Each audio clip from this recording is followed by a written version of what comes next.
Maqaa Abbaa, kan Ilmaa, kan Hafuura Qulqulluu, Waaqa tokkoo. Ameen. Dhiifamaa fi tolummaa isaa nuuf baay'isee Waaqayyo Abbaan keenya akka baay'ina cubbuu keenyaa osoo hin taane akka tolummaaf dhiifama isaatti eegee tiksee hanga isaatti kanatti kan dhuge maqaan isaa qulqulluun guddaa kan galatoomee fi kan ulfaate nuuf haa ta'u. Maatiiwwan Waaqayyoo ijoolleen haadha keenya qulqulleettii Dubroo Maariyaamii bakka adda addaa taa'uudhaan sagalee kana kan dhaggeeffattan hundumti keessan maqaa gooftaa keenyaaf fayyisaa keenyaa Iyesuus Kiristoosiin nagaan isin gaafadha.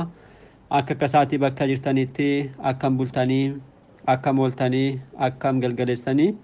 Ameen. Galateeffamuun amala uumaa keenyaa fayyisaa keenyaa Iyesuus Kiristoos kan ta'e maqaan isaa baddaa samii irratti afaan qulqulloota ergamoota isaatiin afaan qulqulloota abbootii keenyaaf harmoolii keenyaadhaan kan galateeffamu. Nu birattis guddaa kan galatoomee fi kan ulfaate nuuf haa ta'u. Deessuu gooftaa keenyaa haadha hunduma keenyaa qulqulleettii Dubroo Maariyaamii akkasumas qulqulloota ergamoota Waaqayyoof qulqulloota abbootii keenyaaf harmoolii keenya hunduma isaaniidhaaf akka kennaa isaaniitti galannii fi ulfinni isaaniif haa ta'u.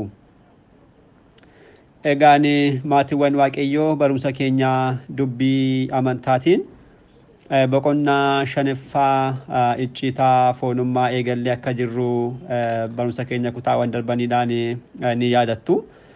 Walumaa galatti egaa boqonnaa kanaan kutaawwan darban lamaan keessatti kan jalqabaa hiikkaasaa ilaalleerraa kan itti aanu immoo waa'ee dhala namaa uumama isaa kabaja isaa darbees immoo gannata keessa Waaqayyoo haala kanaatiin erga kaa'ee booda abboommi isaaf kennuusaa abboommiin sun immoo abboommi jaalalaa Waaqayyoo faayidaa dhala namaadhaaf jedhee abboommi kan akka inni kenne jenne walumaa galatti sababoota afur waa'ee abboommii kanaa kaasnee barachuun keenya ni yaadatama.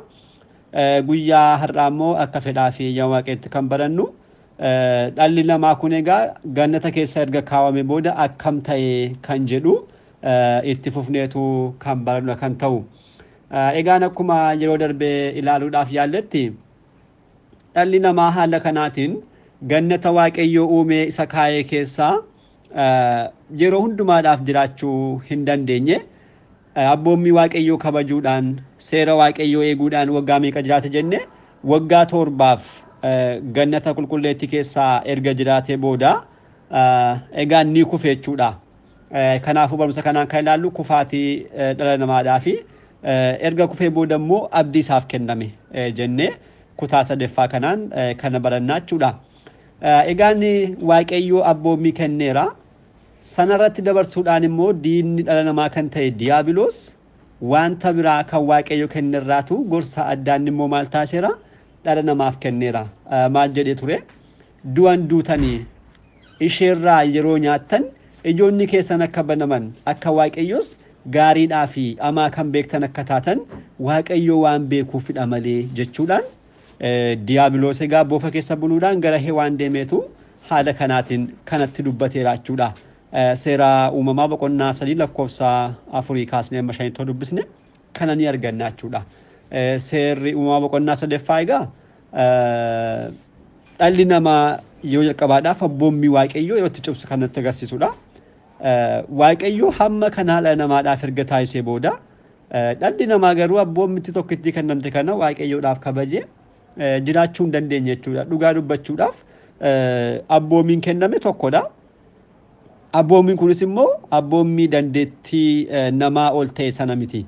Dandeettii namaadhaan akkasumas namni ittiin abboommii kana darbee Waaqayyoon akka gammachiisuufidha malee sababoota kennaman sana akka ittiin raawwatuufidha malee namni akka kufuudhaaf miti. Guyyaa har'aas yoo ilaalle Waaqayyo abboommii nuuf laatee abboommii kanaa yoo jiraattan mootummaa koo galtu kan jedhu Waaqayyoodhaaf abboommiin sun waa tokko gatii qabaateetu miti. Hin hatiin, hin sobiin, hin ejjiin kanneen jedhaman kun Waaqayyo yoo hojjine nuti ejjine yoo nuti sobne yoo nuti hanne isaaf wanti irraatii hanqatu yookiin itti dabalamu jiraateetu miti. Dhala namaadhaaf kan kennamanidha. Ittiin yoo kanaan raawwattan gara fuulduraatti maal argattu jireenya bara baraa argattu kan jedhudha. Kanaaf abboommiin kun immoo dhala namaa kan dhalli namaa dandeettii dursee sanatti raawwachuu danda'u wanta qabuufidha malee Waaqayyo calliseetuma kan kennu miti jechuudha. Garuu baay'ooliin keenya guyyaa har'aa akkuma abboomota kana darbaa oollu egaan abbootiin keenya warreen jalqabaa Addaamii fi Hewaanis haala kanaatiin abboommii Waaqayyoo darbuu danda'an jechuudha.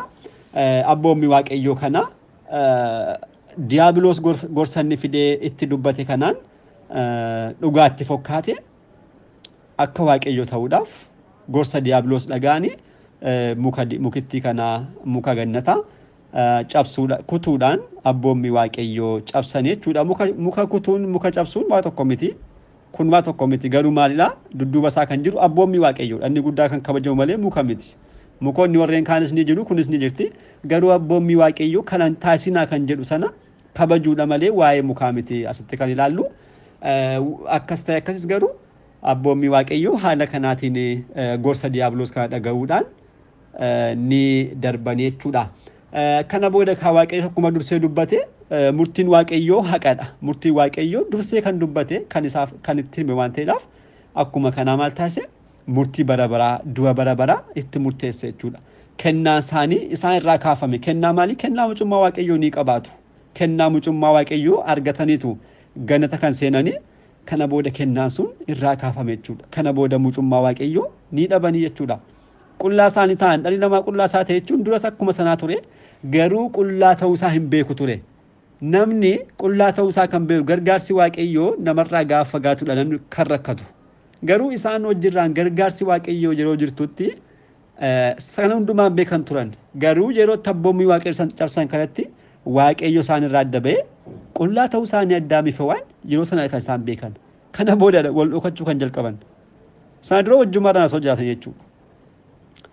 Ittaanee gara bakkee rakkinniif qorumsi baasutti gara lafaattis gadi bu'an biyya lafaa kanatti gad darbatamanii jechuudha. Ganata keessaa bahuudhaan gara lafa kanaatti gadi dhufanii rakkinni qorumsi baay'een bakka jiru yeroo hundumaa dafqanii kan nyaatan yeroo hundumaa bu'aa bahii kan baay'atu haala kanaatiin namni kaayyoo uumameef ganata keessa jiraachuudhaan kana booda gara mootummaa waaqeetti galuu kan qabu garuu kaayyoo kan hin uumamneefitti gara biyya lafaatti haala kanaatiin dhalli namaa dhufuu dandeenya jechuudha.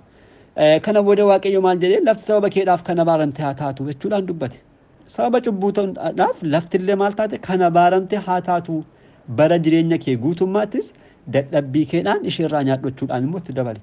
Egaan dursee maal kennee ture waaqayyo abboommii hojii addaam hojjechuu akka qabu isaaf kennee ture gannatatti. Hojiin sun garuu gannata eeguudhaaf akkasumatti ammasumatti wanta dafqa kan hin qabnedha.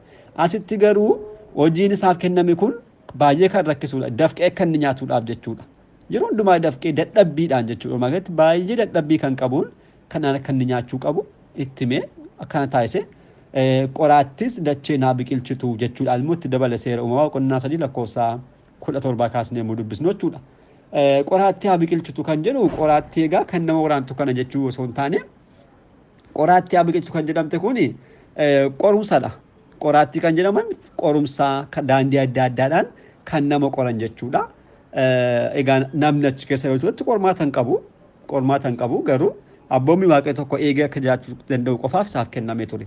Garuu asitti qoraattii haa biqilchitu kan jedhamu kun yeroo hundumaa qormaataan akka qormaanni isa eeggatu fedhiiwwan hamoo karaa adda addaadhaan yaada namaarraa isaa kaanii akkasumas immoo diina diyaabiloosiidhaan gara namaatti kanneen seenan fedhiiwwan adda addaa akka nama kanatti dhufan kanaan taasifameera.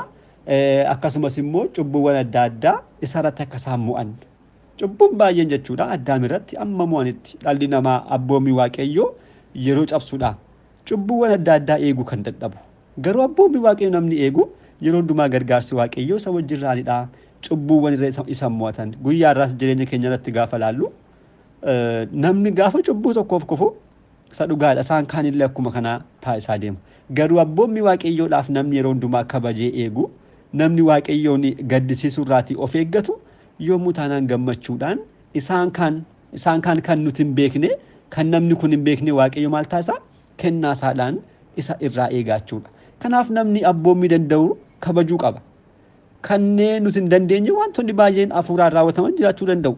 Isaan kan hundumaarra immoo eeguutu nu eegaa waaqayyo nu eegaa jechuudha. Addaamiif Hewaan abboommii waaqayyoo erga cabsanii booda haala kanaatiin cubbuun isaanitti akka isheen mootuudhaaf taasifame jechuudha. Kun egaa yeroo sana kan ta'edha. Guyyaa irraa jechuu keenya miti. Yeroo sana haala kanaatiin namni kana keessaatii bahuu danda'eera jechuudha. Isaan kun hundumtuu hafaniiru. Isaan kana barumsa keenyaan gara fuulduraatti kan argannu kan ta'u. Yeroo sanatti garuu kun hundumtuu dhalli namaa cubbuu tokko raawwate kun hundumtuu isa qabateera jechuudha. Kanarraatii maal barannaa guyyaa har'aa jireenya kiristaanummaadhaan nuti illee abboommii waaqayyoo kan cabsinu yoo ta'e kan bira dabarru yoo ta'e akkuma kanaa cubbuuwwan adda addaa nurratti immoo afurii diiyaabiloos nurratti aangoo qabaasaa deemaa kana hundumaa keessa dabarre jireenya kiristaanummaan keenya guyyaa guyyaatti dadhabaa kan deemu ta'a jechuudha. Kanaaf namni abboommii eeguu danda'u eeguu qabaata. Kan eeguu danda'u hin sobiin kan jedhame beekaa sobuu dhiisuudha. Hin hatiin kan jedhame namni eeguu kan danda'udha hatuu dhiisuudha. Hin ejjiin kan jedhame namni kan taasisuu hin danda'amu. Qormaanni jiraachuu danda'a iyyeen. Qormaanni jiraachuun nuni qormaanni akka fuudhaaf miti kan kadhannu. Qormaanni osuma jiru qormaata sanaaf garuu akka hin kufnedha. Abbuuneen Shinoodaa maal jedhanii barreessan yeroo eebbisaa nurraa buluuti. Simbirroon mataa kee akka isheen hin balaliine qilleensa ol mataa kee ol gara mataa keenyaa olitti ol sittee akka isheen hin balaliine gochuu hin dandeessu. Garuu maal gochuu dandeessaa? Mataa kee irra teessee akka isheen dhufte achirratti mana ijaaranne immoo taasisuu dandeessaa jedhaniiru. Kanaaf fedhiiwwan kun qormaatonni adda addaa addunyaa keessa jiraachuun isaanii nuun dhibu kana hambisuudhaafis iyyaannu. Garuu kan hambisnu maala? Cubbuuwwan sun dhufanii nurratti galuu hin qaban. Hawwiiwwan sun wantoonni yaadaman sun hundumtuu dhufanii nurratti raawwatamuu qabanidha. Kanaaf kanammoo namni of taasisuu danda'u qabaachuudha. Kanadha abbootii keenyarraa kan barannu Hewaanii fi Addaamii fi Hewaan yeroo sanatti haala kanaatiin abboommii waaqayyoo cabsanii gannata keessaatu yeroo ba'an kun isaanii qunnameerraadha. Kana boodagaa Addaam kan namatti tolu kan nama gammachiisu jechuudha. Abboommii waaqayyoo cabsanii akkuma achi keessaa ba'aniidhaan callisanii hin dhiisne. Addaam baay'isee boo'uu eegalee jechuudha. Akkamitti jedhee baay'ee boo'aa ture. Kan nama gammachiisu kan biraan immoo sababii boochisaadha. Addaam boo'aa kan ture jireenya gannataan dhabee, gammachuu gannataan dhabee, boqonnaa gannataan dhabee, mana waaqayyoo naaf laatee gannataan dhabee jedhee osoo hin taane walumaa galatti maal jedheetu kabaja isaas osoo hin yaadne akkamittiin uumaa koo haala kanaatiin kabajee kan na uume haala kanaatiin kabajee gannata keessa kan na kaa'e akkamittan gaddisiise jedhee kanaafidha Addaam baay'ee gaddaa kan ture jechuudha. Hiikaa wangeelaa gara jalqabaatti yeroo ilaallu maal jedha? Alboottu kaaliila hillinaa. Kaaliillinaalee Addaam zayin belebii kaa laa taatu waa'ee cubbuu isaadhaaf boo'uu irraatiin alatti Addaamiif wanti biraayyuu kan isatti dhaga'ame kan biraa yaada biraa hin qabu ture. Addaam waa'ee cubbuu isaadhaaf boo'uu kanaaf yaada biraa hin qabu ture jechuudhaan kan dubbatu jechuudha. Kanaaf Addaam kana dhuguma waaqayyoon gaddisiisuusaa haala kanaatis gaddisaa ture jechuudha. Sadiidhas immooti namnis yeroo guyyaa har'aa yeroo cubbuu raawwannu dhuguma yaadda'uu kan qabnu akkasumas immoo dhibbachuu kan qabnu irra caalatti waa'ee cubbuu sanaa osoo hin taane waaqayyoon gaddisiisuudha. Namni abboommii waaqayyoo gaafa cabsu waaqayyoon gaddisiisa. Maaliif? Waaqayyoo naaf eegaa jedhee kan nutti laate gaafa cabsinu kallattiidhaan kan nutti gaddu waaqayyoodha jechuudha. Kanaaf waaqayyoon gaddisiisuun isa dhugaadha baay'ee nama dhiphisa. Abbaan keenya Addaamis immoo kan mataa isaa ture jechuudha. Haala kanaan egaan namnii fi waaqayyoon addaa ba'an malee boo'ichaa fi imimmaan abbaa keenya Addaamii fi akkasuma Hewaaniin lapheen waaqayyoo ni laafe. Kana boodas immoo abdii fayyinaa argamsiise. Waaqayyoon calliseetu man dhiisne beekaa. Kan nama dhibu kun isa dhugaadha. Arjummaa waaqayyoo amma akka ta'e kan namatti agarsiisudha. Waaqayyoo yeruma sana Addaamiif Hewaaniin balleesse uumama biraa akka Addaamiif Hewaan kanneen jiran kan biraa argamsiisuu kan danda'udha. Dursees immoo Addaamiif Hewaaniin kan fide biyyoorraadha. Uumama abboommii koo cabsu kana kun na wajjiraan jiraachuu hin danda'u. Balleessuun qaba jedhee hin balleessine. Otoo taasise garuu taasisuudhaaf ni danda'aadha. Balleessee uumama biraa kan akka Addaam ta'uu danda'a. Yookiin immoo kan biraan kan barbaade uumuu kan danda'u ture. Garuu waaqayyo kan taasisne kun maal agarsiisa? Dhuguma jaalalli waaqayyoo dhala namaadhaaf qabu baay'ee guddaa ta'uusaadha. Cubbuu keessatti kufeellee cubbuurraa kaasee ganaan diginaatti waggootni kun lakkaa'amanii dhumanii booda cubbuurraatii Addaamiin kaasee Addaam qajeelummaadhaan ijoolleen isaas gara mootummaa isaatti akka isaan galaniidhaaf carraa addaa isaaf laachuudhaaf waaqayyoo garaa laafaadhaan dhiifama isaa argamsiisaa wanta abdii adda addaa Addaamiif kenneera jechuudha. Kana booda abdii akkamii kenne waaqayyo? Guyyoonni 5 walakkaanii yeroo xumuraman dhala keerraa dhaladheen dhufee si fayyisaa kan jedhu abdii amma kana addaamiif taasise jechuudha. Guyyoonni shanii walakkaa jiru afan dhaladheen dhufee si fayyisa jechuudhaan kana waaqayyo waadaa isaaf galee jechuudha. Kana waaqayyo waadaa isaaf galee kana qulqullichi Phaawulos fayyina gooftaan keenya raawwateen booda maal jedhee kaase ture.